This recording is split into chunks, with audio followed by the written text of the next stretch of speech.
நமஸ்காரம். இன்னைக்கு நம்ம இந்த பதிவு மூலியமா ஒரு முக்கியமான ரொம்ப ரொம்ப முக்கியமான ஒரு விஷயத்த வந்து நம்ம பார்க்க போறோம். அதனால தயவு செஞ்சு இந்த பதிவை பார்க்க ஆரம்பிச்சவங்க தயவு செஞ்சு இந்த பதிவை முழுசா பார்க்கணும் அப்படின்னு நான் வந்து வேண்டுதல் வச்சுக்கிறேன்.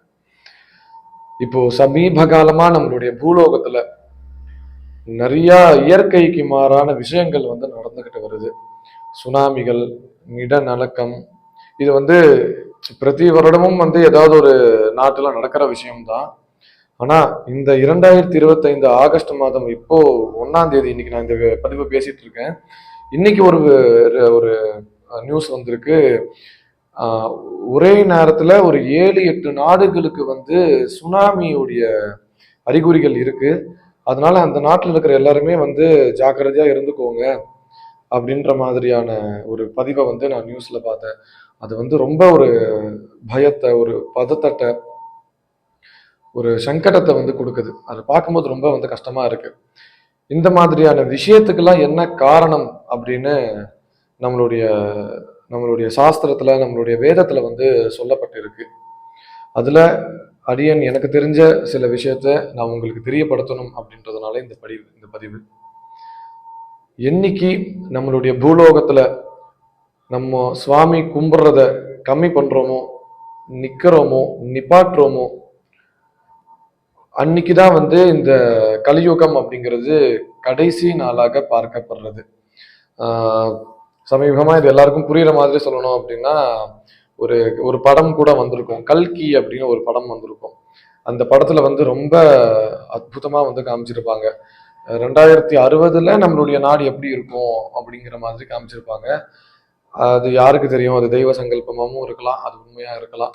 அதனால அந்த மாதிரியான கட்டாயத்துக்கு நம்ம பூமி வந்து தள்ளாம இருக்கணும். அவ்வளோ சீக்கிரத்துல அதெல்லாம் நடக்காது அப்படின்னு என்னுடைய குருமார்கள் வந்து அடிக்கடி சொல்லுவாங்க. அதுக்கெல்லாம் இன்னும் பல பல 100 ஆண்டுகள் இன்னும் இருக்கு. இன்னும் இந்த கலியுகம் வந்து அனுபவிக்க வேண்டியது நிறைய இருக்கு அப்படின்னு சில வருஷத்துக்கு முன்னாடி இதை சொல்லுவாங்க. திடீர்னு ஒரு ஒரு ஃபியூ இயர்ஸ்க்கு முன்னாடி கொரோனா அப்படின்ற ஒரு வியாதி நம்மளுடைய பூலோகமே வந்து ரொம்ப ஸ்தம்பிச்சிடுச்சு. அவ்வளோ உபதிரவங்கள், எவ்வளோ ஜீவராசிகள், எவ்வளோ ஜனங்க வந்து அந்த கொரோனாவால இறந்தவங்க. அதுக்கு காரணம் நம்ம வந்து அப்பவே வந்து ஆரம்பிச்சிட்டோம். நம்மளுடைய பூலோகத்துல ஒழுங்கா செஞ்சுட்டு வர எல்லா அனுஷ்டானங்களுமே வந்து கம்மி பண்ண ஆரம்பிச்சிட்டோம் அப்படிங்கிறது அது ஒரு ஆரம்ப அறிகுறியா வந்து பார்க்கப்பட்டது. அதுக்கு முன்னாடி என்னுடைய குருமார்கள் வந்து சொல்லிட்டு இருந்தாங்க, இன்னும் பல 100 வருடங்கள் இருக்கு இந்த பூலோகம் அழிய அப்படின்னு. இந்த கோவிட் அப்படிங்கிறது எப்போ ஆரம்பிச்சதோ அப்பவே வந்து என்னுடைய குருமார்கள் நிறைய பேர் சொல்ல ஆரம்பிச்சுட்டாங்க, ஸ்டார்ட் ஆயிடுச்சு, இந்த பூலோகம் அழிய ஸ்டார்ட் ஆயிடுது அப்படின்னு வந்து சொல்ல ஆரம்பிச்சுட்டாங்க. அது கேட்கும்போது ரொம்ப ரொம்ப ஒரு பதட்டத்தை வந்து ஏற்படுத்துச்சு. ரொம்ப கஷ்டமா போச்சு.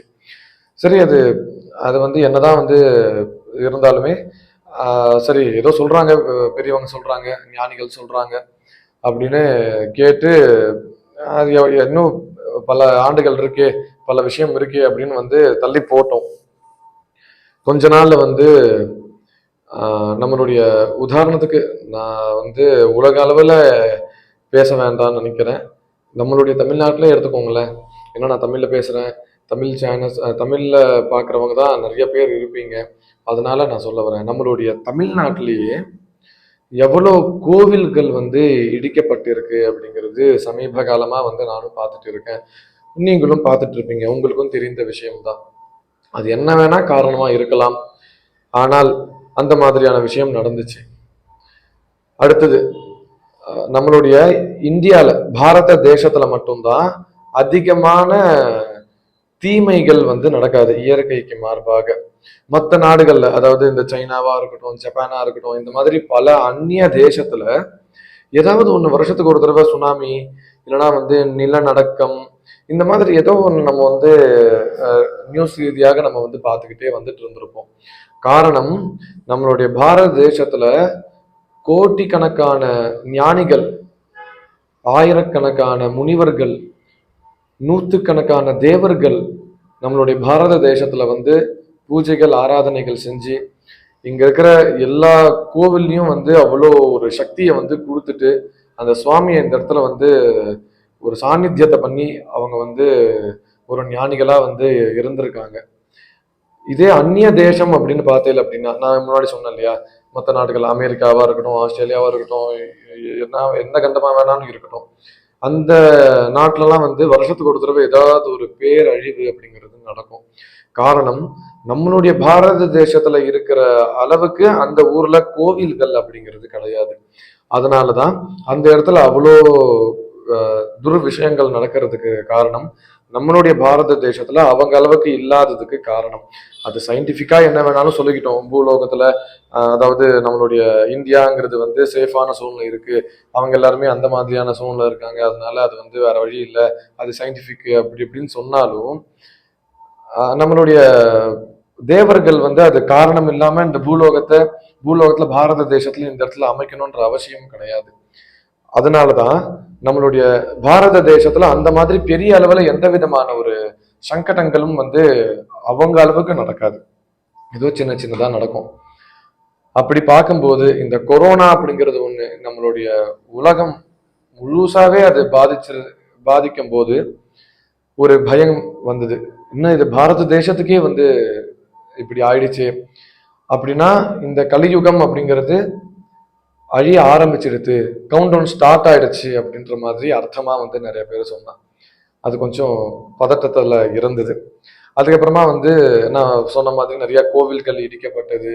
நான் வெறும் இந்து கோவிலை மட்டும் நான் சொல்லலை, நிறைய வந்து சர்ச்சுகளும் சரி, மசூதிகளும் சரி, நம்மளுடைய ஹிந்து தர்மத்துல இருக்கிற எல்லா சுவாமியுடைய கோவிலும் சரி, இந்த மாதிரி முக்கியமா பிரார்த்தனை செய்யக்கூடிய இடத்துல ஒரு ஒரு ஒரு அன்பிலீவபிள் மிராக்கள் ஒண்ணு நடக்கும், எப்பவுமே அது உண்டு.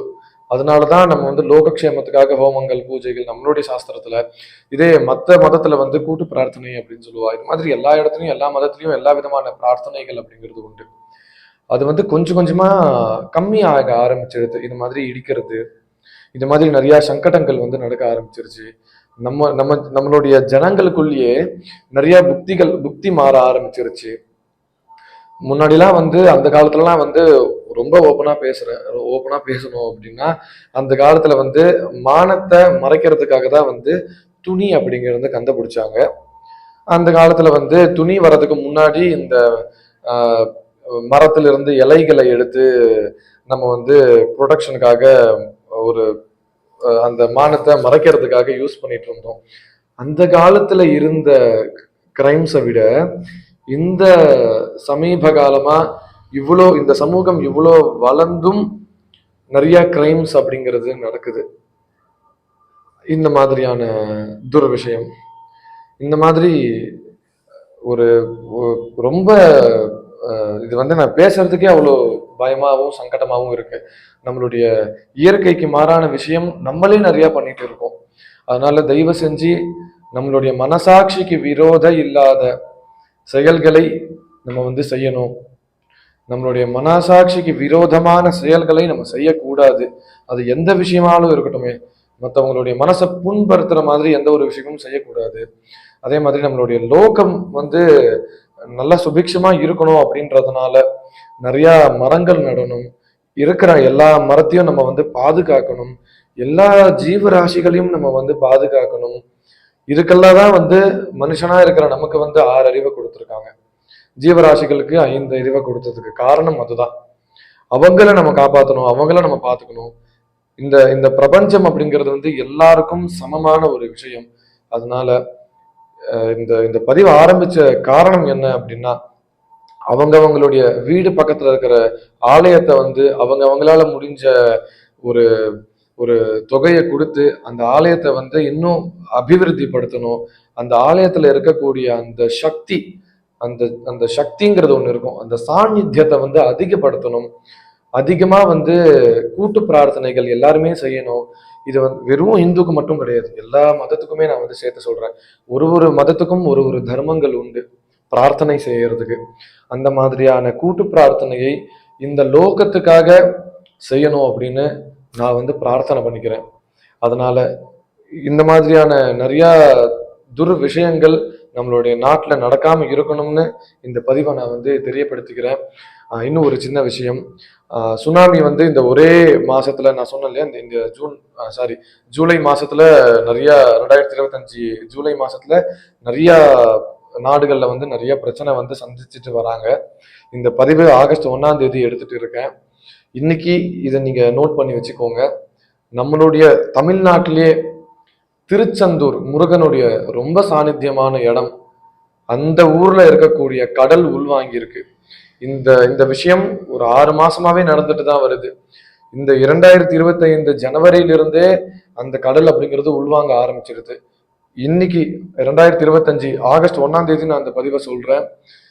மற்ற நாடுகள்ல நடந்த அந்த துர் விஷயம், துர் சமாச்சாரம் நம்மளுடைய பாரத தேசத்திலையும் நடக்கக்கூடிய நேரம் கொஞ்சம் கொஞ்சமா வந்து நெருங்கிட்டே இருக்கு. அந்த மாதிரி எந்த ஒரு சங்கடங்களும் வராம இருக்கணும் அப்படின்னு எல்லா சுவாமிக்குமே வந்து நம்ம வந்து இந்த சாமி அந்த சாமி எந்த சாமியும் தனிப்பட்டு வந்து நம்ம பிரார்த்தனை பண்ண வேண்டாம். இந்த மாதிரி லோகக்ஷேமத்துக்காக இருக்கக்கூடிய சுவாமி இது அப்படின்னு எந்த சுவாமியும் நான் சொல்ல வரல. பொதுவா அவங்கவுங்களுக்கு எந்தெந்த சுவாமி பிடிக்குமோ அந்த இஷ்ட தெய்வத்தை, கணபதியா இருக்கலாம், முருகரா இருக்கலாம், பெருமாளா இருக்கலாம், ஈஸ்வரரா இருக்கலாம், அம்பாலா இருக்கலாம், எந்த குருமார்களா இருக்கலாம், யாரா வேணும்னாலும் இருக்கலாம், அந்த சுவாமியை, அந்த குருமார்களை, அந்த ரிஷிகளை, அந்த ஞானிகளை நம்ம வந்து நித்திய பிரகாரம் தியானங்கள் செய்யணும், பூஜை செய்யணும், இந்த லோகம் வந்து நல்லா இருக்கணும் அப்படின்னு எல்லாருமே வந்து ஒரு பிரார்த்தனை செய்யணும் அப்படின்னு அடியேன் நான் வந்து பிரார்த்தனை பண்ணிக்கிறேன். இந்த பதிவை போட்ட இந்த க்ஷணத்திலிருந்து நான் இந்த லோகத்துக்காக பிரார்த்தனை பண்ண ஆரம்பிக்கிறேன். என் கூட சேர்ந்து என்ன மாதிரி நீங்களும் உங்களுடைய சுய வாழ்க்கையில இதை பண்ணணும் அப்படின்னு நான் வந்து வேண்டுதல் வச்சுக்கிறேன். நமஸ்காரம்.